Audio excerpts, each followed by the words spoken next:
오늘 아모스서 7장입니다. 지난 시간에 이어서 아모스서 7장. 예, 지난 시간에 우리 아모스서 7장 9절까지 보았습니다. 7장에 보시면은 1절서부터 3절까지 참으로 하나님께서 그들을 소위 말하면 우리가 재앙이라 그러나요? 메뚜기 재앙이니까요. 다시 말하면은 기근이죠, 기근. 지난번에 그 펄벅 여사의 대지라고 하는 소설에 보면 그 내용이 나온다고 말씀 한번 드렸었는데요. 그 다음에 또 두 번째는요, 불로 하나님께서 이제 심판하시려고 했는데 그것도 하나님께서 이제 중보 기도를 통해서 막으셨죠. 봐주셨죠. 그러니까. 그래서 두 번에 걸친 아모스의 중보 기도를 들었고, 그러나 세 번째는 중보 기도를 하지 못했고 하나님께서 정하신 심판을 받게 되었습니다. 이와 같이 이제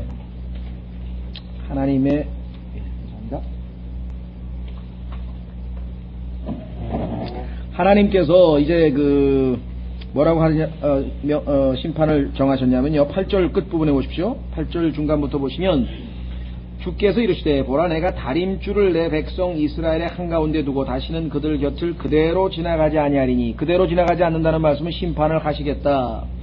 이삭의 산당들이 황폐하겠고, 심판의 내용이 나와 있군요. 이스라엘의 성소들이 피폐하리라. 내가 일어나서 칼로 여로보암의 집을 치리라 하시니라.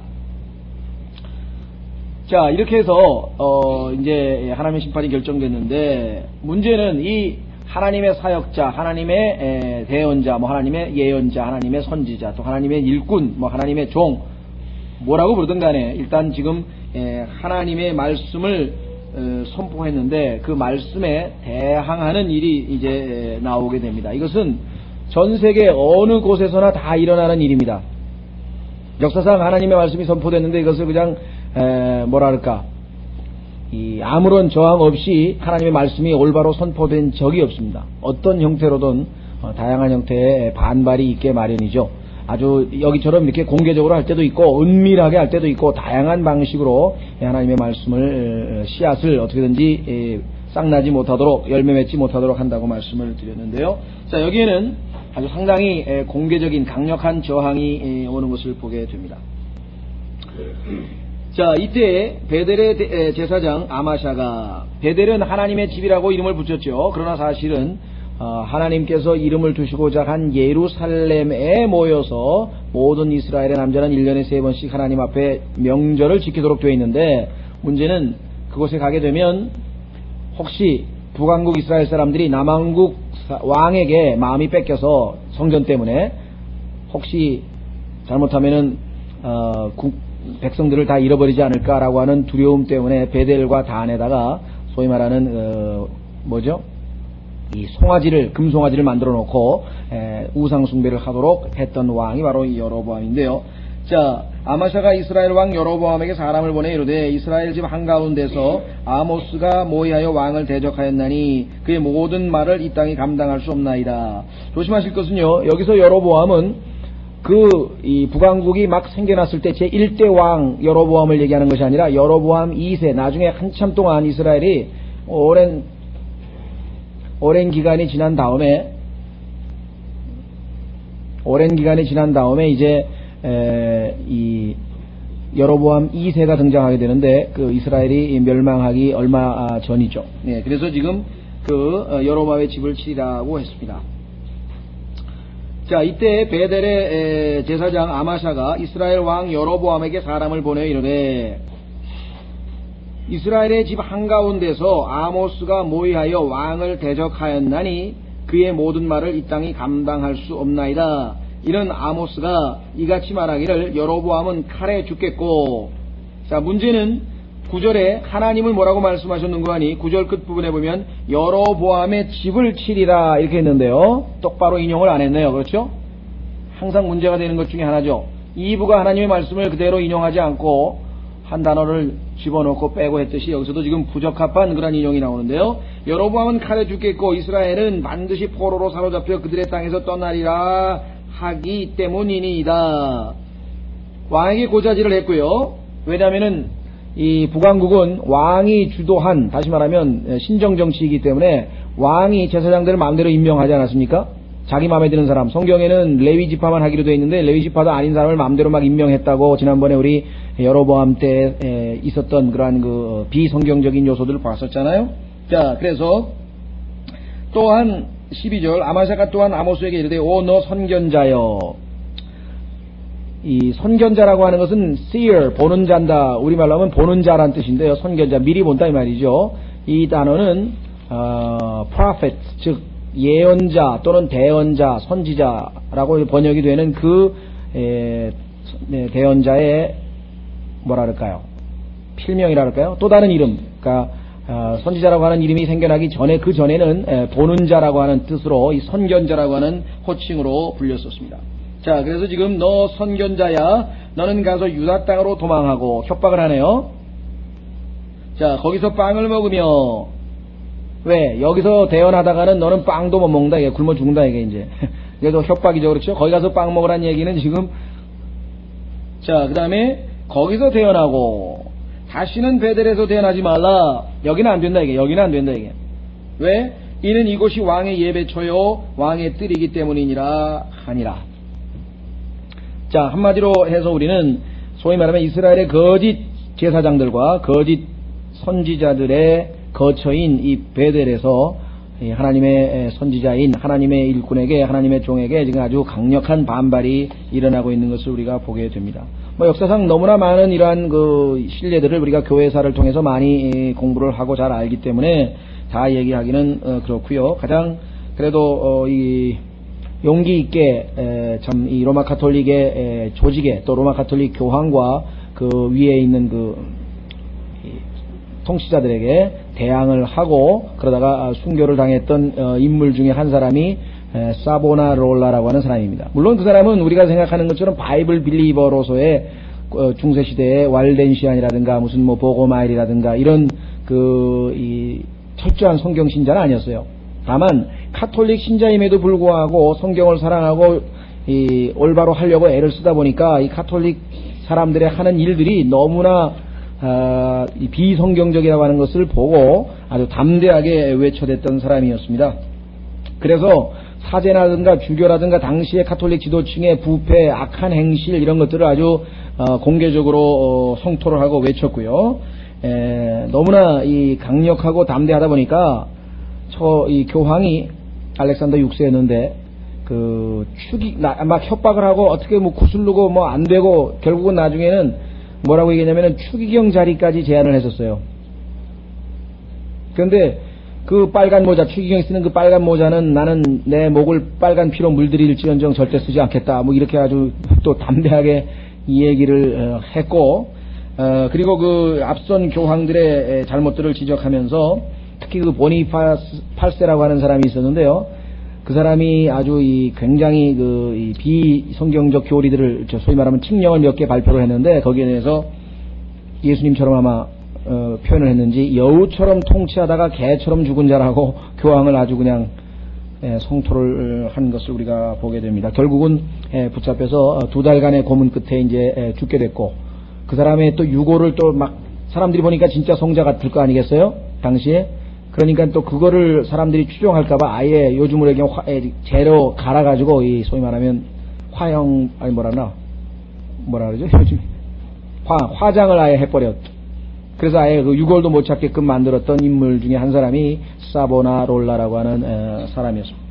하여간 뭐 그 이외에도 우리가 곳곳에서 많은 예를 찾을 수가 있습니다. 반대파들의 저항이죠. 자, 그러면은 10절서부터 한번 보겠습니다. 이때는 뭐 당연히 하나님의 말씀이 선포됐을 때죠. 자, 베델의 제사장 아마샤가 이스라엘의 왕 여로보암에게 사람을 보내어 이르되 이스라엘 집 한가운데서 아모스가 모의하여 왕을 대적하였나니. 사실 아모스가 모의해서 왕을 대적한 것 없습니다. 그렇죠? 하나님의 말씀을 순수하게 선포했을 뿐입니다. 어디 뭐 가서 뭐 이렇게 뭐 정권을 찬탈하고 무슨 뭐 소위 말하는 역모를 꾸미고 뭐 그런 적도 없고요. 왕에 대해서 하나님께서 선포하라는 것을 선포했을 뿐이지 왕을 당연히 위에 있는 권세에 순종하라고 했으니까요. 왕을 당연히 존경을 했습니다만은 하나님의 말씀을 선포를 했었습니다. 자, 그런데 그의 모든 말을 이 땅이 감당할 수 없나이다 이렇게 했군요. 자,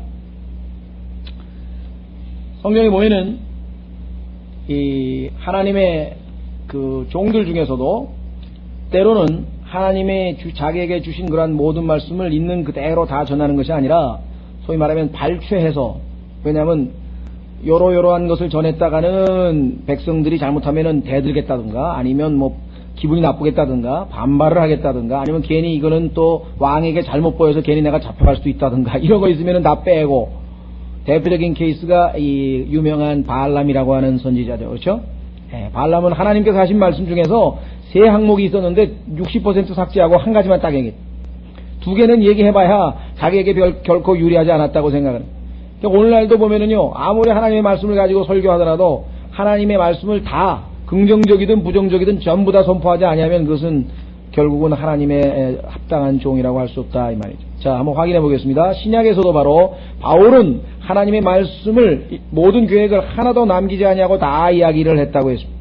한번 확인해 보겠습니다. 사도행전 20장.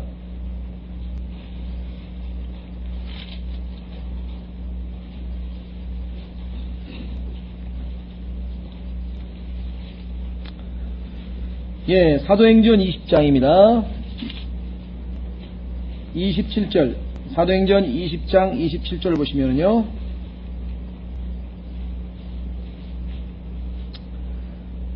자, 26절부터 보시면, 그러므로 내가 이날 너희로 하여금 증거하게 하거니와 내가 모든 사람의 피로부터 깨끗하니, 나는 깨끗하다. 이게 하나님 앞에 정말 책임이 없다. 깨끗하다. 왜? 이는 내가 지금까지 회피하지 아니하고 하나님의 모든 계획을 너희에게 밝히 말하였음이라. 그러니까 예수 그리스도를 믿으면 뭐 영혼이 잘 되고 뭐 건강하게 되고 뭐 사업이 잘 되고 범사가 잘 되고 뭐 이래가지고 무슨 삼중 뭐 복음에 뭐 오박자 구원이니 뭐 이런 그냥 듣기 좋은 소리만 하고, 그렇죠? 부정적인 메시지는 하나도 안 전한다고 한다면 그것은 성경에서 말씀하시는 이 참된 하나님의 일꾼이라고 볼 수가 없습니다. 예레미야 38장에 보면은 부정적인 메시지를 전하는 예레미야의 모습을 보게 됩니다. 예레미야는 하나님이 시킨 대로 했다가 그 부정적인 메시지에 차가운 반응과 아주 거친 아주 그 저항에 부딪혀가지고 하나님 앞에 가가지고 탄식을 하면서 내가 속았다고, 왜 하나님 시킨 대로 했는데 난 이게 무슨 꼴이냐고 그렇게 항변했던 유명한 선지자 아닙니까? 그렇죠. 예레미야의 심정이 이해가 되는 것 같아요. 그렇죠? 시키는 대로 다 했는데 축복이 오기는 그냥 욕만 먹고 그랬으니. 자, 예레미야 38장 4절에 보시면 이 예레미야의 메시지의 내용이 거기 나와 있는데 전부 다 부정적입니다. 그러니까 제대로 된 하나님의 일꾼의 입에서는 부정적인 메시지가 나올 수밖에 없어요. 그러니까 세상으로부터 인기를 얻을 수가 없습니다. 왜냐하면 성경의 비율이 뭐 정확한 건 아닙니다만 약 4분의 3은 부정적인 내용이에요. 한 25%가 긍정적인 내용이라고요. 그러다 보니까 죄, 심판, 저주, 그 다음에 뭐 그런 모든 내용들이 굉장히 많다고요. 그 다음에 은혜, 뭐 그 다음에 사랑, 뭐 긍휼, 뭐 이런 것도 있죠. 그러나 그 비율이 만만치가 않아요. 3대1, 4분의 3 정도가 성경에 뭐랄까 정직하게 성경을 강론하고 가리킨다면 부정적인 메시지가 많을 수밖에 없습니다. 그건 당연하죠. 인간에게 죄성이 있고 인간이 자꾸만 매 맞고 그렇게, 그렇죠. 그래야 정신을 차리는 게 인간인데 좋은 얘기만 해가지고 되겠어요? 하나님께서 적절하게 황금 비율로 딱 3대1 정도면요, 3번 야단 맞고 1번 칭찬 듣고, 그 정도만 돼도 굉장히 성경적인 사람이에요. 10번 책망을 들었는데도 완악해가지고 그냥 거부한 사람도 수두룩하더라고요. 정상적이면 한 3번 정도 맞았을 때 하나님께 책망 들었을 때 빨리 돌아오는 게 이게 정상적인 이 비율인 것 같은데. 자, 예레미야 38장 4절에 보시면 이렇게 했습니다. 3절에 보시면 주께서 이같이 말씀하시느니라. 이 도시가 반드시 바빌론 왕의 군대의 손에 넘어가리니 그가 이 도시를 취하리라 하셨다 하니라. 아니 지금 나라를 지켜보겠다고 이 이스라엘 사람들이 말이죠, 유다 백성들이 모여가지고 막 애를 쓰고 어떻게든지 뭐 정말 막 군대 막 다 모이라 그래가지고 애를 쓰고 있는 판에 그래 봐야 소용없다. 어차피 하나님이 잡혀가기로 심판하기로 정해졌으니까. 그럼 얼마나 맥이 빠지겠어요? 예? 그리고 그 앞에 보면은 보세요. 뭐라고 얘기했나? 38장 2절에 주께서 이같이 말씀하시니라. 이 도시에 남아있는 자는 칼과 기근과 역병에 죽을 것이로되 갈대아 사람들에게 나아가는 자는 살리니. 우리나라로 치면은 독립운동하는 자는 다 죽고 친일파가 일본 사람들에게 항복하는 사람 다 살려준다는 얘기, 그런 내용인데, 인간적으로 보면은 끝까지 나라를 조국을 지키겠다고 하는 그 사람들이 애국자고, 그렇죠? 적군이 왔는데 항복하고 나가는 자는 이게 애국자가 아닌데, 문제는 하나님께서 이미 심판하시기로 결정했기 때문에 나가는 자는, 항복하는 자는 살려주고 끝까지 버틴 자는 다 죽는다고 이렇게 지금 얘기를 하셨는데, 누구 말씀을 들을 거냐 이거. 이는 그가 자기 생명을 탈춤을 얻어서 할 것임이라고 얘기를 했습니다. 4절 보십시오. 그러므로 그 통치자들이 왕에게 이르되 이 사람이 이 백성의 번영을 구하지 아니하고 도리어 해를 구하오니 청하건대 이 사람을 죽이소서. 이는 그가 그들에게 그와 같은 말을 하여 이 도시에 남아있는 군사들의 손과 모든 백성의 손을 이같이 약하게 하기 때문이다 하매, 사기까지 떨어졌다. 이게 이 사람 발언 때문에, 이 사람이 한마디 잘못해가지고 사기까지 떨어졌다. 그렇죠? 예. 자, 그래서 우리는 이 외에도 곳곳에서 우리는 이 부정적인 메시지로 인해서 참으로 하나님 앞에 신실했지만 세상 사람들로부터는 비방을 받거나, 또는 여기 지금 오늘 나와 있는 아모스도, 그 다음에 예레미야도 그와 같이 비방을 받는 경우가 역사상 질비하다는 사실을 우리는 잘 알고 있습니다. 자, 여기 한 가지 또 우리가 짚고 넘어갈 것 중에 하나는요,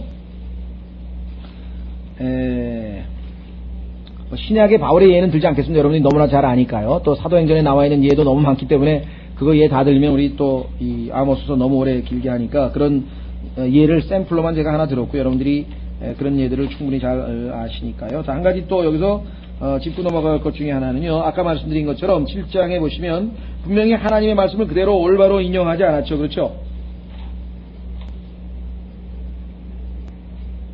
2부서부터 시작이 된 것이지만요, 이 비방하는 사람들은, 또 비꼬기 위한 사람들은, 또 트집 잡기 위한 사람들은요, 그 사람이 한 말을 그대로 인용하지 아니하고 거기서 한두 단어를 빼거나 아니면 뭐 살짝 고치거나 뭐 이렇게 해가지고 영 엉뚱한 소리가 나와요. 그런 사람들 중에 이제 제일 뭐라 그럴까요? 일가견이 있는 사람들이 기자들입니다. 기자들은 딱 들어가지고 있는 대로 안 쓰고 자기가 해석하는 방식대로 딱 써놔요. 그러면은 틀림없이 그 다음에 또 나와 해명한다고. 나는 그런 식으로 얘기한 적이 없다. 뭐 이런 거 나오잖아요. 그러니까 정치가들도 말을 애매모호하게 해가지고 확실하게 분명하게 얘기하면 좋은데, 듣는 기자들로 하여금 해석의 여지를 또 남겨두고, 기자는 또 자기가 원하는 방향으로 또 쓰고, 그래가지고 나중에 보면은 전부 다 누가 한 말이 진짜인지 알 수 없게끔 만들어 놓는 그런 것을 우리가 보게 되죠. 우리 그리스도인들의 경우에는 아주 이 단순함에서, 이 그리스도 안에 있는 단순함이란 말이 좀 있으면 우리 고린도 후서에 보면 나오는데요. 그리스도인은 예쓰면 예쓰고 노면 노잖아요. 그죠?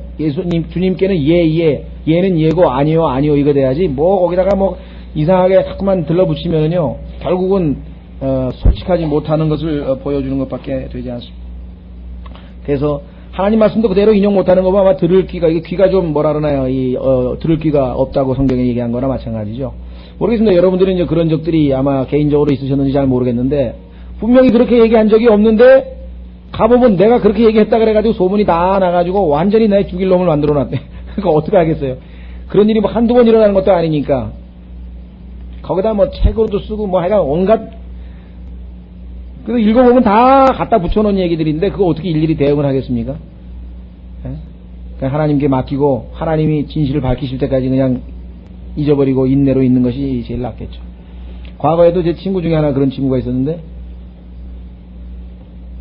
그 친구가 제가 이제 구원받은 다음에 이제 이 선교단체에서 이 소위 말하면 훈련을 받고 있었는데, 이렇게 훈련을 받고 있는데 친구가 갑자기 방학이 됐는데 얼굴 안 보이고 2달 동안 어디 가서 사라졌는지 안 나타나니까, 거기다 또 뭐 어디 이상한 데 수련을 가서 뭐 구원을 받았다고 막 설치고 다닌다고 이제 어떻게 소문이 좀 나가지고서는, 그 다음에 보니까 또 어디 가서 합수 훈련을 하고 있다니까 아예 그 훈련하는 선교회까지 쫓아왔어요. 그래가지고 점심시간에 잠깐 만나자 그래가지고 만났는데, 거기서 이제 이 얘기 저 얘기 하면서 이제 제가 간증은 물론 했죠. 제가 이렇게 너희들이 오게 뭐 도저히 상식 밖에 이상한 일들을 하게 되는 이유들을 이제 구원받은 얘기를 하고 쭉 얘기를 했는데, 뭐 얘기가 당연히 안 통하죠.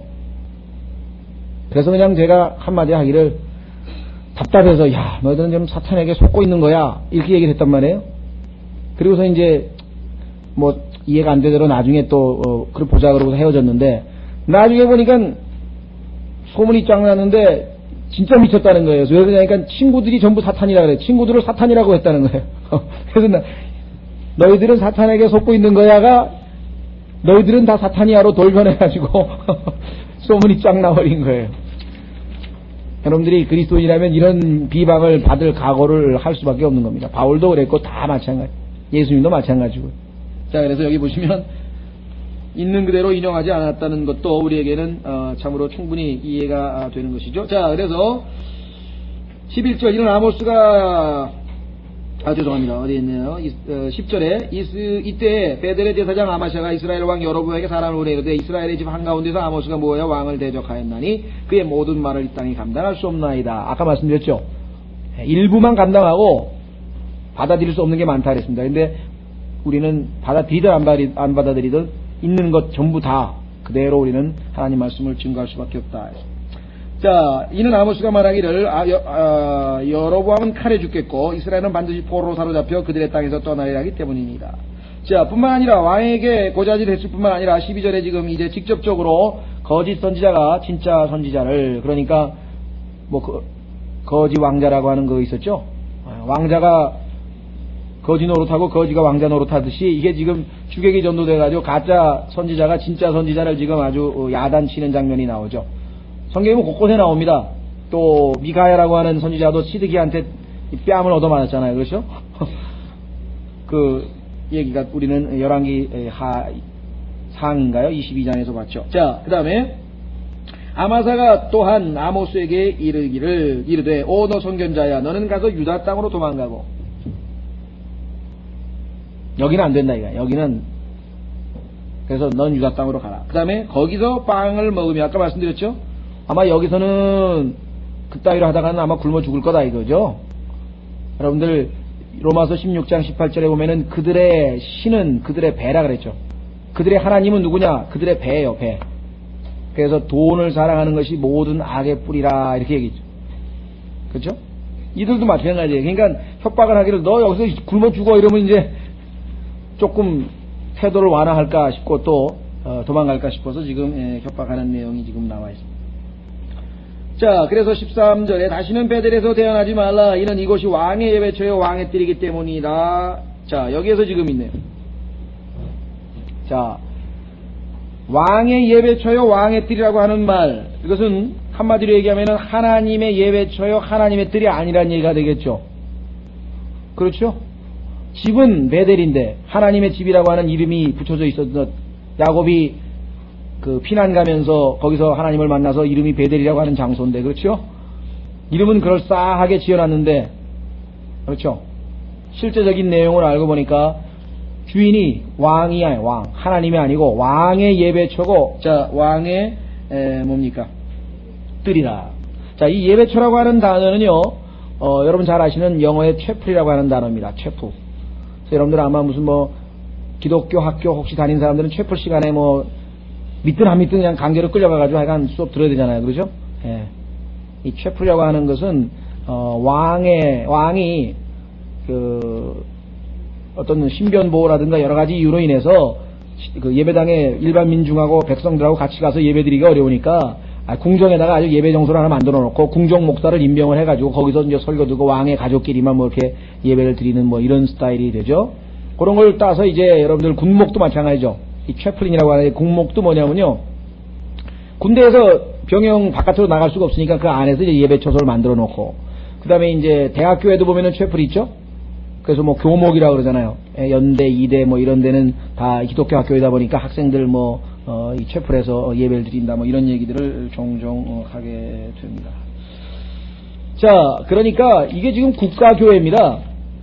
교회사에서 보면은 여로보암이 즉 북왕국 이스라엘에서 태어나면 자동적으로 이 바알 숭배에 소위 말하는 종교에 가입을 해야 되고 여로보암이 시키는 대로 이 주일날 요즘으로 치면 가서 예배를 드려야 되는 국가 종교의 형태를 띠고 있기 때문에 예배 참석 안 하고 이러면 이건 완전히 왕에게 반역하는 이런 것이 되어버린다.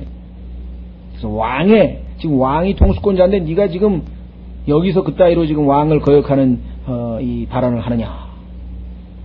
여러분들 혹시 보면은요, 이 선지자들은 왕 앞에서도 아주 담대함을 잃지 않았던 것을 보게 되는데, 신약에서도 바울이 아그리빠 왕 앞에서 소위 말하면 간증할 때도 그렇고요. 또 사도행전 24장인가요? 24절에 보시면은 그 유대의 총독에게 가이사랴에서 지금 감옥에 갇혀 있습니다. 바울이 2년 동안 감옥에 있다가 이제 로마로 황제 앞에 재판받으러 이제 배 타고 가는데요. 그때 그 총독이 자주 이렇게 가끔씩 불러다가 얘기를 하면서 이제 혹시나 뇌물 줄까 하고 기대를 했다고 성경에 써 있지 않습니까? 뇌물은커녕 예수 그리스도에 대해서 뭐 이렇게 좀 물어보면은 그냥 얼마나 담대하게 얘기를 했는지 총독이 이름이 누구예요? 베스토인가요? 무서워가지고 야 다음에 더 듣자 그러고선 돌려보낸 얘기들을 성경에 보는데 거기에 보면은요 한번 확인해 보겠습니다. 얼마나 담대한지 그 총독이 살고 있는 타락한 생활에 대해서 증거를 하는 거예요. 한번 보십시오. 자, 사도행전. 성령 충만하지 않고는 아마 속된 말로 제정신이 아니고서는 어떻게 성령으로 충만했으니까 지금 한 거겠죠. 자, 사도행전 24장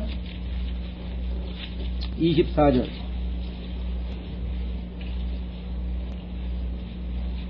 여기 베스도가 아니고 그 전에군요. 베스도라고 하는 사람의 전에가 누굽니까? 벨릭스군요. 자, 사도행전 24장 24절에 며칠 뒤에 벨릭스가 자기 아내인 유다 여자 드루실라와 함께 와서 바울을 불러 그리스도를 믿는 믿음에 관하여 듣거늘. 한번 들어보자 그랬더니 바울이 뭐라고 했습니까? 의와 불의한 총독 앞에서 의를 지금 전파하고 있습니다.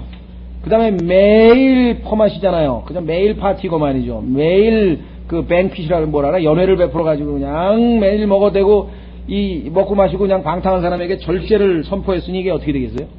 절제에 대해서 방탕이 죄라고 하는 것을 지적을 했으니 그 다음에 그러고 계속 있다가 회개 안 하면 심판이 있을 것을 또 얘기했네요. 심판에 대하여 설명하니 벨릭스가 떨며 가도는 죄수 앞에서 떠는 총독을 보셨어요? 하나님의 말씀의 위력을 한번 보세요. 떨었다 이게 떨었다. 떨리며 대답하되 이번에는 그만하라. 이해가 안 되는 대목이죠. 그렇죠? 그 순간에서도 믿고 구원받으면 되는데 왜 그거를 자꾸 연기하냐 이 말이에요.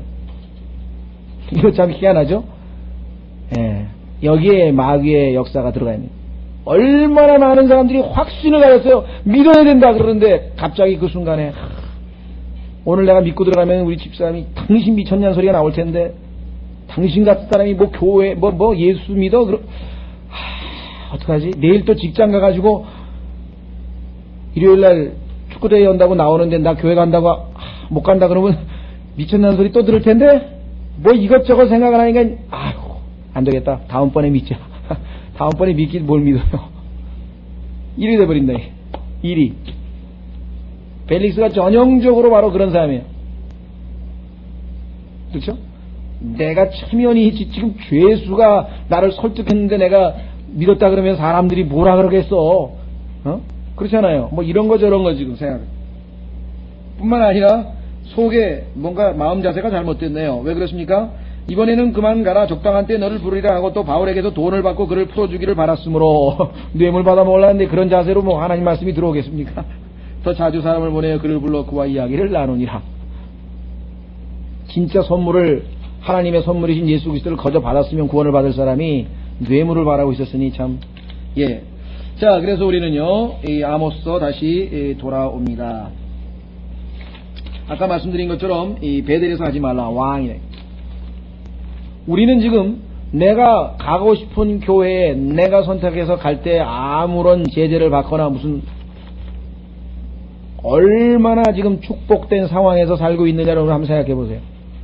태어나서 자기가 교회를 선택을 못하고 여기는 자동으로 가게 돼 있고, 영국에서 태어나면 자동으로 앵글리칸이 돼야 되고, 독일에서 태어나면 자동으로 루터교회가 되고, 이태리에서 태어나면 자동에서 가톨릭, 자동으로, 스페인에서 태어나면 자동으로 가톨릭, 선택의 여지가 없이 그렇게 돼버리는 나라들도 많이 있습니다. 그죠? 예, 종교자유가 없는 그런 지역도 우리는 많다는 사실을 생각해보면 우리에게는 아주 참 감사한 일이 아닐 수가 없다. 그렇습니다. 자, 그 다음에 우리는 이제 14절로 갑니다. 이에 아모스가 아마샤에게 대답하여 이르되 나는 대언자가 아니며 대언자 아들도 아니라 다만 나는 가축 치는 자여 뽕나무 열매를 모으는 자인데, 선견자라고 딱 얘기를 했는데 난 선견자 아니라는 게 나 대언자 아니라고 지금. 예? 자, 그러면서 뭐라 그랬습니까? 내가 양떼를 따라갈 때 주께서 나를 데려가시고 주께서 내게 이르시기를 너는 가서 내 백성 이스라엘에게 대언하라 하셨느니라. 요즘으로 치면 나는 뭐 신학교 다닌 것도 없고 나는 뭐 어디 정규 교육을 받은 것도 없고 하나님께서 나에게 명하셔서 내가 순종하는 것뿐이다. 이제 이 말이죠. 그렇죠? 그럼 뭐 먹혀 들어가겠습니까? 오늘날 이 사회에서? 예, 신학교 졸업장에다가 그 다음에 또 뭐 어디 가서 뭐 경력 전도사 몇 년 해야 되고 그래야 강도사, 왜 또 강도인지 모르겠어요? 예, 도를 강론한다 그 말이겠죠. 그래서 예, 강도사 고시를 또 봐가지고 합격을 해가지고 또 뭐 몇 년 또 실습이 또 거친 다음에 그 다음에 이제 그렇게 어려운 과정을 거쳐가지고 목사가 되는 거지. 이거 사자를 함부로 거기다 붙이냐고 말이야. 이렇게 돼가지고 그냥, 예? 요즘에도 뭐, 그렇죠. 요즘에는 거기다가 하나 더 플러스가 있어야 돼. 행사하려면 박사가 돼야 돼요, 박사. 박사가 아닌 목사들은 요즘에 가서 어디 가도 명함 하나 못 내밀게 돼. 그래가지고 그냥 필사적으로 박사가 되려고 그냥, 그러니까 뭐 그것도 이용해 먹으려고 막 통신 강좌로 박사학위를 막 거저주는 학교도 생겨나고 막 논문을 대신 써주는 사람도 생겨나고 이제 별 희한한 일도 이제 많이 벌어집니다만은 어쨌거나 여기서 보면은 얼마나 담대. 여러분들 아마 윌리엄 캐리라고 하는 그 인도에 간 그 구두 수선하는 그 이 사람이 있었죠. 예. 근데 이 사람은 하나님이 부르심을 받고 인도에 가서 선교를 하고 인도 말로 성경까지 번역을 했던 아주 현대 선교의 아버지라고 보통 얘기를 하는 그러한 아주 윌리엄 캐리라고 하는 사람이 있습니다. 그 사람이 이제 배를 타고 인도로 선교를 가는데 그 배 안에서 영국의 장교라든가 식민지 이제 통치하러 그 통치하는 뭐 이게 이런 사람들 뭐 이제 관리들이 파송이 되고 또 뭐 교환이 되고 왔다 갔다 하잖아요. 그래가지고 아마 대위인가 누군가가 이제 아마 이게 딱 자리를 만들어가지고 배에서 이렇게 식사하는데 아마 초대를 했는지. 그러니까 사람들이 전부 다 폼 잡고 그냥 제복 딱 입고 정말 무게 잡고 식민지 지금 뭐 그런데 가는데 이 초라한 이 선교사를 보니까 얼마나 불쌍했겠어요. 초라하고 그러면서 그래서 비웃는 소리로 이보시오. 당신은 선교사 되시기 전에 무슨 뭐 구두 제화업자였다고 슈메이커라 무슨 제화업자였다고들 하던데 하면서 마음을 꺼내니까 아모스하고 똑같아요. 저는 제화업자가 아니었습니다. 저는 구두 수선공이었을 뿐입니다. 만들지도 못한 만드는 자도 아니고 남 신다가 다 이제 찢어지고 뜯어지면 그거 고치는 사람이었습니다. 얼마나 솔직해요. 예? 하나님께서 근데 나를 부르셔가지고 그 다음에 어떻게 됐습니까? 그는 무슨 훈련받은 신학자도 아니고 무슨 어때 학교에 뭐 학위 있는 사람도 아니었지만 하나님께서 그 어학적인 은사를 주셔서 하나님 말씀을 번역을 했고 아주 이 참 위대한 선교사로 이름을 남겼던 사람. 자, 그래서 지금 여기 바로 이 아모스도 지금 그와 같이 이 답변을 했네요. 그렇죠? 예. 그대로 답변을 했습니다. 자, 16절. 그런즉 이제 너는 주의 말씀을 들을지니라. 대꾸만 하고 끝난 게 아니라 자기의 의무는 또 수행을 해야죠. 그렇죠? 하나님께서 하신 일을 또 계속 해야지. 그래서 지금 이렇게 얘기를 했습니다. 내가 이르기를 이스라엘을 대적하여 대언하지 말며 이삭의 집을 대적하여 내 말을 내지 말라 하니. 하나님께서 나에게 시키신 일인데 네가 하지 말라고 내가 못할 것이 아니라고 하는 것이죠. 그래서 지금 뭐라고 얘기를 하는지 보십시오. 하나님께서 좀 누구 말 맞다나기 좀 유머러스 한다 그럴까? 조크를 하신다 그럴까? 이 선지자에 대해서 개인적인 예언까지 덧붙여가지고 플러스 알파가 있죠. 뭐라고 했습니까? 그러므로 주께서 이같이 말씀하시기를 내 아내는, 자, 내용을 얼핏 보면은 내 아내는 도시에서 창녀가 될 것이요. 야, 어떻게 이 얘기를 갖다가 그냥 정면에다 대고 얘기를 할 수가 있으며 또 하나님께서는 또 왜 이와 같은 예언을 하셨을까? 저는 좀 의아했어요. 왜 갑자기 이런 게 나왔을까? 그런데 여러분들이 이스라엘의 역사를 보시면은요, 이 소위 말하면 타락한 우상 숭배와 이 성적 도덕적 타락과 밀접한 연관이 있죠. 여러분들 엘리라고 하는 제사장이 그 아들들이 그냥 그 성전에 찾아오는 여인들하고 막 동침하고 막 이래가지고 죄 짓는 거 성경에서 자주 보셨죠. 예? 옛날에도 보면 이 종교가 소위 말하면 이 종교인이 타락하면 중들도 무슨 중이라 그러나 파괴승도 많고요. 스페인에도 가보면 이 카톨릭 국가에도 가보면 맨 이 신부들 카톨릭 신부들 소위 말하면 이제 타락해가지고 어디 가서 사생아 낳고 어디 가서 맨 그런 그런 스캔들이 아주 심지어는 교회사를 봐도 교황들이 낳은 사생아들이 많고요. 교황들이 이 저질렀던 엄청난 죄악들이 많습니다. 그러면 교황이 그 정도면은 공개적으로 자꾸 드러나기 쉬운데, 그러니 은밀하게 벌어진 일들은 말할 것도 없을 거 아니겠습니까? 여러분들 혹시 들어보셨는지 모르겠네요. 이 수도원이 있고 수녀원이 있어요. 양쪽에. 그럼 거기도 이제 소위 말하면 다 결혼 안 하는 독신주의 아닙니까? 그런데 중세에 있던 수도원과 수녀원을 이렇게 저기를 해보니까 밑에 지하 통로가 뚫려 있는 거예요. 이쪽으로 통하고 이쪽으로 통해서 거기서 그냥 다 소위 말하면 즐긴 거야, 다. 그래서 그 사람들의 이 시체가 거기 뼈가 발견된 것들이. 그러니까 그 이외에도 역사적으로 별별 희한한 일들이 다 있었다고 합니다. 얼마만큼 이 아마샤도 하나님 보시기에 이 성적으로 타락한 자가 돼가지고 하나님께서 아마 거기에 대해서 심은 대로 거두리라 하신 것처럼 아마 이렇게 얘기하신 거 아닌가. 저는 이건 교리가 아니고 제가 추측한 겁니다. 왜 갑자기 내 아내라고 해서 딱 지적을 하고 이렇게 얘기를 하셨을까? 자, 그 다음에 내 아들, 딸들은 칼에 쓰러지고, 그 다음에 뭐랬습니까? 내 땅은 줄로 측량되어 나누어질 것이며, 너는 더러운 땅에서 죽을 것이요. 이 더럽다는 말이 요즘에 오염이라고 하는 단어죠. pollution, polluted라고 하는 말 썼어요. 이스라엘은 반드시 포로가 되어 자기 땅에서 떠나리라 하시니라. 여전히 아주 부정적인 메시지를 그대로 전파하게 됩니다. 참으로 그래서 성경에 보면은 하나님께서 우리 그리스도인들의 샘플이죠. example, 본이라고 그랬는데요. 예수 그리스도가 물론 우리의 첫 번째 본이죠. 그분의 당하신 고난과 또 그분의 온유하심과 하여간 그분이 우리가 따라야 될 자 첫 번째. 두 번째는 바울이었죠. 왜냐하면 바울은 자기가 예수 그리스도를 따르는 자였기 때문에 내가 예수 그리스도를 따르는 것처럼 너희는 나를 따르라. 이렇게. 하나님께서 바울을 샘플로 했는데 그 샘플의 내용인즉 무엇이냐? 우리가 얼핏 보기에는 바울이 모든 그리스도인의 샘플이라고 한다면은 여러분과 제가 생각할 때는 우리는 샘플에 훨씬 못 미치잖아요. 그렇죠? 아니 저렇게 위대하게 하나님의 일을 한 사람이 샘플이 돼버리면은 그러면 우리는 이게 뭐냐 이거죠. 근데 성경의 내용에 보면은 그게 아니에요.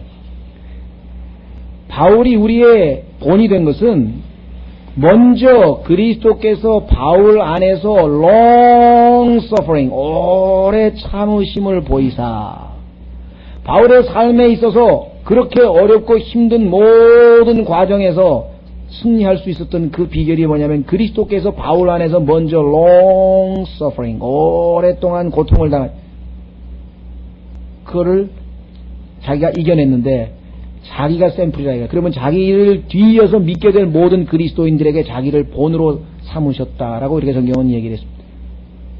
그러니까 바울같이만 능력 있게 그냥 한번 복음 전하고 바울의 이 에이프론만 붙잡아도 병이 났고 여러분 생각에는 그런 게 떠오를지 모르지만 그게 전혀 아니라는 거죠. 자, 세 번째 샘플이 뭐냐면 바로 이 선지자예요. 이 아모스 같은 선지자 한번 확인해 보겠습니다. 야고보서 5장. 야고보서 5장.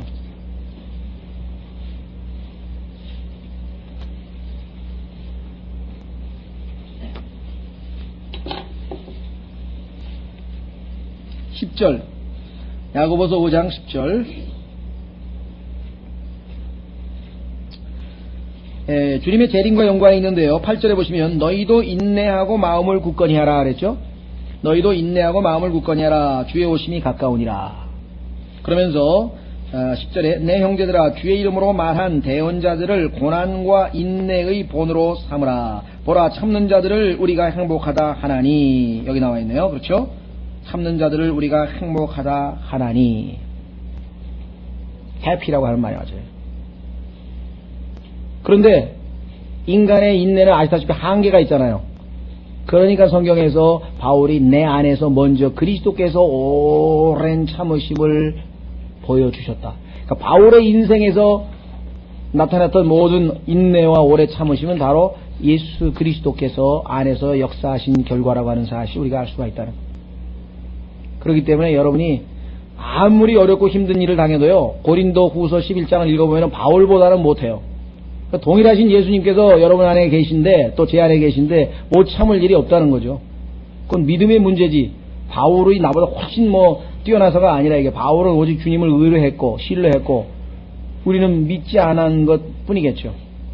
자, 그래서 우리는 아모스서 8장으로 넘어가겠습니다.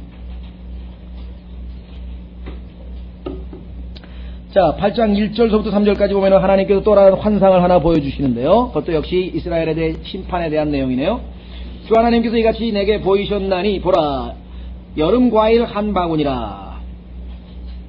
참 하나님께서 다양한 방식으로 그렇죠. 다림줄을 내리시기도 했다가 또 메뚜기도 모든 것을 하나님께서 다 활용하시는데 우리에게도 샘플이 된다고 생각합니다. 그렇죠? 우리도 복음 전하는 방식에나 약간 별의별 방식이 다 있어야 돼요. 수단 비합법적이고 불법적인 것만 아니면 우리가 모든 방법을 다 활용해서 할 수가 있습니다.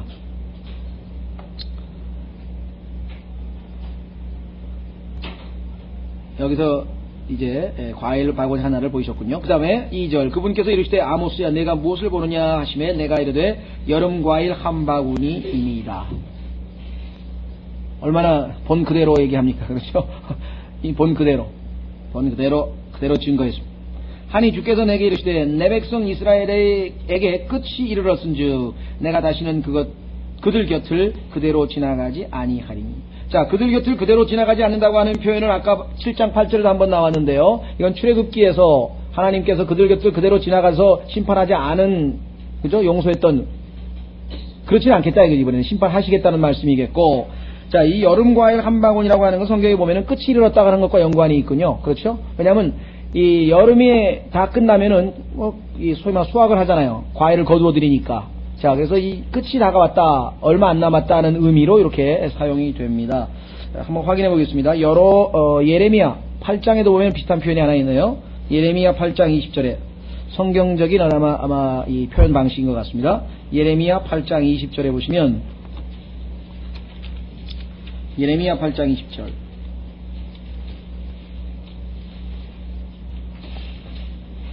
추수할 때가 지나고 여름이 끝났으나 우리는 구원을 받지 못하는도다. 여기도 지금 여름 과일 바구니를 지금 했다는 얘기는 이미 추수가 끝났다는 얘기가 되겠죠. 그래서 얼마 안 남았다라고 하는 표현인 것을 우리가 확인을 해보게 됩니다. 자, 다시 우리는 아모스서 8장으로 돌아옵니다. 3절 8장 3절 그날에는 자, 끝이 다가오면 어떤 일이 벌어지는가? 성전의 노래들이 울부짖음이 될 것이며 이랬네요. 자, 성전의 노래들이 울부짖음이 될 것이며 노래는 즐거울 때 부르는 거고요. 그렇죠? 울부짖음은 이게 지금 아주 괴로울 때, 고통스러울 때. 곳곳마다 죽은 시체가 많이 있어 사람들이 묵묵히 그 시체들을 내어 버리리라. 주 하나님이 말하노라. 아마 여러분들 출애굽기의 32장에 보면은 그때 이스라엘 백성들이 했던 일들이 샘플입니다. 어떻게 했습니까? 출애굽기 15장에서 홍해를 건너서 주님의 구원을 큰 미리암과 그다음에 모세가 이 노래를 찬양을 부르고 그다음에 또 이 여인들이 모여서 이렇게 북을 치면서 막 어떻게 춤췄잖아요. 그렇죠? 하나님께 경배하는 그런 일들이 있었는데 조심하십시오. 성경에서 춤출 때는 항상 유니섹스입니다. 다시 말하면 여자들끼리만 춤춘 거지 남녀 막 좋아가지고 춤춘 거 없어요. 혼동하시면 안 돼요. 그래서 경배를 했죠. 자, 그런데 구원의 기쁨과 그 다음에 나중에 출애굽기 32장에서 이 금송아지를 만들어 놓고 이들이 했던 얘기는 뭐였습니까? 먹고 마시고 뛰어놀고, 그렇죠? 그 다음에 노래하는 소리. 모세가 들어보니까 이게 아니다. 이게 먹고 마시고 뛰어노는 게 노래하는 소리. 이게 아주 우상 숭배할 때의 모습들이 거기 나와요. 먹고 마시고 뛰어놀고 노래 부르고 그 다음에 거기 보면 또 벌거벗고. 이게 지금 우상 숭배와 관련된 요소들인데요. 그런 일들이 지금 일어났었던 거예요. 그래서 그렇게 우상 숭배하고 즐겁고 희닥거리고 뭐 이런 상황에서 하나님의 심판이 갑자기 임하니까 그게 뭐 이제 통곡으로 애곡으로, 그렇죠? 예. 뭐 자식이 죽었다는 소리도 들어올 거고, 뭐 일이 터졌다는 얘기도 들어올 거고, 막 이렇게 되니까 얼마나 지금 순식간에 상황이 역전이 되었겠는가를 여러분들이 한번 생각해 보십시오. 오늘날도 이 교회에서 보면은 뭐 소위 뭐 CCM이라 그래가지고요, 뭐 컨템포러리 뭐 크리스천 뮤직이라 그래가지고 만들어가지고 그냥 뭐 리듬도 그렇고 뭐 그다음에 경배와 찬양을 해가지고 또 월십 댄스는 또 저 성경에 물론 그 출애굽기 15장 보고 월십 댄스를 만들었겠죠, 샘플로. 네, 월십 댄스라는 걸 또 만들어가지고 또 하기도 하고요. 그 다음에 이 소위 말하면 뭐랄까, 뭐 일종의 그 재즈풍이라 그러나, 뭐 칸트리풍이라 그러나, 이게 어떻게 찬송가로서는 도저히 영적인 분위기가 나지 않은 막 그런 음악들을 막 함부로 막 도입을 해가지고, 지금 하나님께 들으시라고 지금 찬양을 부르는 게 아니라, 그냥 자기가 신나가지고, 무슨 막 고개 흔들고 막 이게 보니까 자기가 도치가 돼가지고 자기가 즐기는 거지 이게 찬양이 아니란 말이에요. 어떻습니까? 찬양은 지금 하나님께 들으시라고 지금 우리가 부르는 건데 그게 아니고 그냥 듣는 분들하고는 아무 상관없이 자기 혼자 그냥 속된 말하면 기분 나가지고 부르는 거예요 지금. 이건 성경에서 얘기하는 찬양이 될 수가 없다는 거죠. 자, 그러니 그런 식의 성전의 노래들이 울부짖음이 될 것이며 곳곳에서 죽은 시체가 많이 있어. 그래서 결국 어떻게 됩니까? 묵묵히 그 시체를 내어버리리라. 자, 묵묵히라고 하는 말은 6장과 연관이 되어 있습니다. 한번 보세요. 6장 10절 지난번에 우리가 공부했던 거죠. 6장 10절에 보시면 그때도 심판으로 인해서 이런 일이 벌어졌죠. 그 사람의 삼촌 곧 죽은 자를 불태우는 자가 그를 취하여 그 뼈들을 집 밖으로 가져갈 때 그 집에 곁에 있는 자에게 이르기를 아직도 너와 함께 한 자가 있느냐 하면 그가 이르기를 없다 하리니 그러면 그가 이르기를 내 혀를 억제할지니 입 다물라 이거야. 왜? 이는 우리가 주의 이름을 언급해서는 안 되기 때문이라 하리라.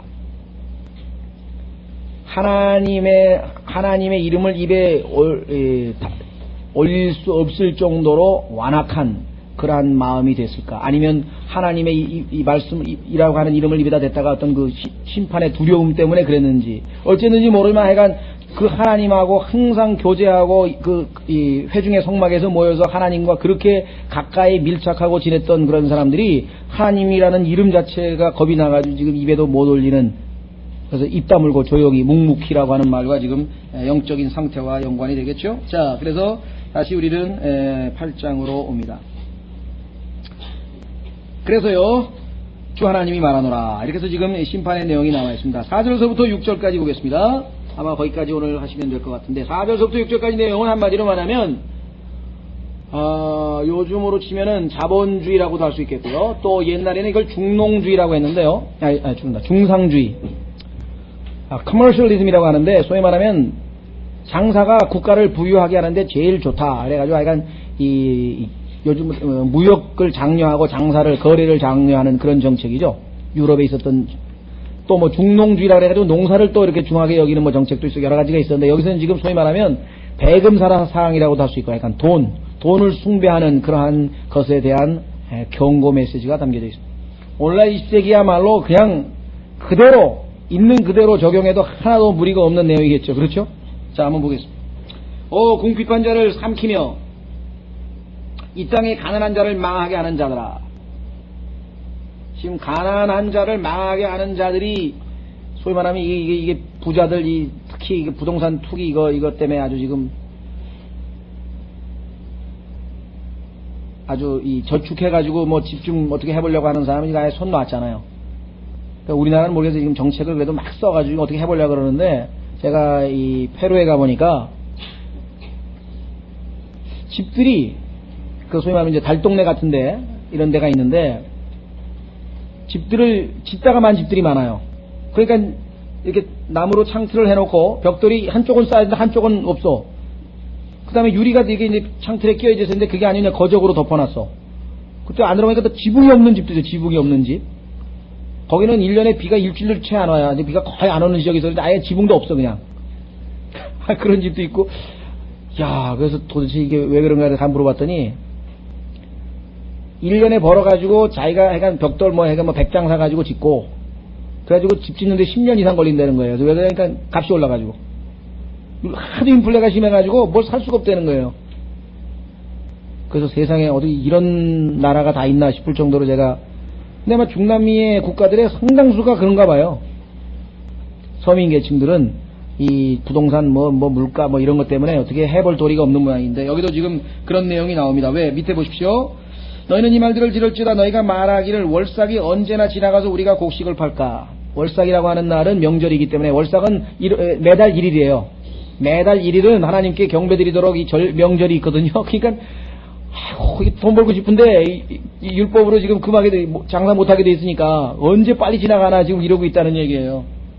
두 번째, 안식일이 언제나 지나가서 우리가 밀을 내어놓을까. 하여간 돈 벌려고 지금 정말 아무것도 안 보이죠? 그 다음에 돈이라도 열심히 일을 해서 벌면 좋아. 거기다 또 편법까지 동원했잖아요. 에바를 작게 하고 세계를 크게 하며 속임수로 저울을 틀리게 하고. 그죠? 여러분들 장사하는 사람 치고 이 속임수의 유혹에 안 빠진 사람 없잖아요. 이익이 남으니까. 예? 우리가 생각할 때는 정말 너무나 분노가 치미는 게 제일 화가 나는 게 뭐냐면 먹는 거 아니겠습니까? 이 고춧가루가 이게 진짜인지 가짜인지 알 수가 있어야지요. 색소를 섞어가지고 어떻게 했다는데, 아무리 유명상표를 붙여봐야 그 상표도 도용해가 다 갖다 붙여놨으니, 정말 믿음으로 먹는 수밖에 없어. 그렇죠? 하나님 말씀에 우리 그리스도인들은 성경에 써있잖아요. 예. 무슨 독을 마실지라도, 이제, 물론 우리에게 해당되는 건 아니고, 그래도 영적으로라도 적용하고 먹어야지, 어떻게. 콩나물을 보면 이게 도대체 뭘 발라가지고 무슨 농약을 줘서 킨 건지 뭔 건지, 또 거기다 또 유기물에다가 하나 비료는 하나도 안 치고 그건 또 옆에다 다 써놨어, 겉에다가. 근데 그 봉지 사다가 또 집어넣는데 어떻게 알아? 그렇지 않습니까? 네. 속임수, 그 유혹, 그뿐입니까? 하여간 안 속은 적이 없어요. 딱 보면 그냥 딸기고 사과고 다 위에는 그냥 크스한 걸 다 해놔가지고, 그 언제 또 밑에 거 다 뒤져봐요. 이거하고 똑같이 생겼으니까 밑에 그리고 똑같이 생겼대. 똑같이 생긴 거는 밑으로 갈수록 점점 작아져가지고 나중에. 그렇죠. 예. 이 장사에서 이득을 남기려고 하는 거, 이건 자, 그 다음에 어떻게 됐습니까? 은으로 가난한 자를 사며 노예를 만든 거예요. 레위기 25장 한번 보십시오. 레위기 25장 39절 하나 찾죠. 레위기에서 25장 39절에 하나님께서 형제들을 노예로 살 수 없게 돼 있는데, 하나님 말씀이고 뭐고 다 필요 없어요. 눈에 지금 돈이 왔다 갔다 하는데 예? 지금 돈 때문에 죽이고 살리고 그 다음에 카드 빚 때문에 죽이고 살리고, 그 다음에 부모 남편 청부살인에 이게 지금 자, 레위기 25장 39절. 건강하게 살아있는 게 신기할 정도 아닙니까? 하나님께 감사하는 게 기적이잖아요, 기적. 엊그제 터널, 홍지문 터널인지 거기 내가 화요일마다 외대 갈 때 왔다 갔다 하는데, 화요일 아니기에 참 다행이다 싶은데. 화요일날 그 시간에 가다가. 자, 레위기 25장 39절. 내 옆에 거하는 내 형제가 가난하게 되어 내게 몸이 팔리거든 너는 그를 노예처럼 부리지 말고 다만 품꾼이나 머무는 자같이 너와 함께 있게 하여 희년까지 너를 섬기게 할지니라. 그때에는 그와 그의 자녀들이 다 너를 떠나 자기의 본 가족에게로 돌아가되 곧 그가 자기 조상들의 소유로 돌아가리라. 하나님께서 이스라엘 백성들은 노예가 될 수 없다고 해서 42절에 이는 그들이 내가 이집트 땅에서 인도하여 낸 내 종들이기 때문이 그들이 노예처럼 팔리지 아니할 것이라. 그랬는데 은 주고 또 샀어요, 사람을. 아모스 8장 하나님의 심판의 대상이 됐죠. 뿐입니까? 신 한 켤레로 궁핍한 자를 사고 사람을 노예로 만드는데요, 값이 신 한 켤레 줬다는 거. 신발 한 켤레밖에 안 주고. 얼마나 지독한가 여러분들 한번 생각해 보세요. 그뿐입니까? 참으로 밀찍기를 팔까 하는도다. 밀찍기가 뭔지 아시죠? 찌꺼기 이거 갖다 버려야 되는데, 아니면 뭡니까? 사료로 쓰던가. 근데 여러분들 그 식당 가서 대구 머리 먹지 마시라 그러대. 그게 다 사료용으로 들어온 대구 머리를 전부 다 이 일식집에다 갖다 팔아가지고요. 예? 온갖 하여간 사료 들어온 옛날에는 기름도 라면 만들어가지고 또 파동 한번 났었잖아요. 그렇죠? 싸니까. 미국에서는 핫도그를 먹지 말라 그런대요. 그래서 왜냐면 핫도그는요, 약간 돼지고기에서 그냥 싹 긁어 먹고 완전히 찌꺼기 남은 거 가지고 만드는 거라는 거예요. 핫도그는 이렇게 안 먹고요. 그 다음에 옛날에 저 삼촌 중에 제과점에 혜태 제과에 다니던 분이 있었는데 나보고 야, 그 혜태 제과에서 나온 거 흑사탕은 먹지 말라. 그래서 왜 그래? 그러니까 그건 다 찌꺼기 모아가지고 만들면 시커멓게 나오는 거야. 버리는 거 모아가지고 하면은 그래도 그게 제일 맛있던데. 또 뭐 누가 우리 어떻게 아는 분이 뭐 밀가루도 말이죠. 이 무슨 유명한 뭐 있잖아요. 빵집에 뭐라나 뜰해주는지 그 다음에 또 바켓인지 파리바켓인지 이런 데다가 그 사람들이 만드는 밀가루는 그 질이 나쁜 거래요. 왜 일이 남아야 되니까. 차라리 뭐 이 삼립식빵이나 뭐 이런 거 아예 그 공장에서 만든 거 있잖아요. 그게 밀가루가 좋은 걸 쓴대요. 그걸 먹으라 그러더라고. 그것도 가르쳐줘서 알았어요. 그런 거구나. 이 커머셜리즘, 이 중상주의가 약간 장사, 이 돈, 그렇죠? 캐피털리즘, 우리가 소위 말하면 자본주의의 이 노예가 되어버리는 게, 돈의 노예가 되는. 그래서 그냥 머리에 들어오는 게 그것밖에 없는 그런 상황이 됐습니다. 신약에서는 돈을 살아가는 것이 모든 악의 뿌리라고 말씀하지 않으셨습니까? 그래서 결국은 하나님께서 이 모든 것들을 놓고 결국은 어떤 결정을 내렸나 보십시오. 주께서 야곱의 뛰어남을 두고 맹세하되 내가 반드시 그들의 행위 중 어떤 것도 있지 아니하리라 하셨나니. 다음 시간에 하겠습니다마는 이 구절을 읽으면서 정말 두렵고 떨리는 거예요. 여기 뭐라 그랬습니까? 어느 것도 있지 아니하리라 그랬는데 이러면 이제 밤잠도 못 자죠 우리는. 근데 다행히 신학에 오니까 기억하지 아니하리라 그 말씀이 있는 거예요. 얼마나 감사해요. 그렇잖아요? 그런데 그거는 예수님 믿고 구원 받은 사람에게만 해당되는 거예요. 해당 안 되면 과거에 정말 누구에게도 밝히고 싶지 않은 그런 비밀스러운 그런 추악하고 그냥 이런 거 다들 통과하면 어떻게 되겠어요? 예? 이걸 읽으면서 얼마나 끔찍하고 두려운지. 근데 히브리서 10장에 가니까 결코 기억하지 아니하시겠다. 기억하실 수 없다는 게 다 하나님께서 정하신 대로 다 예수 그리스도의 보혈로 씻기셨죠. 예. 다음 시간에 7절서부터 좀 더 보겠습니다.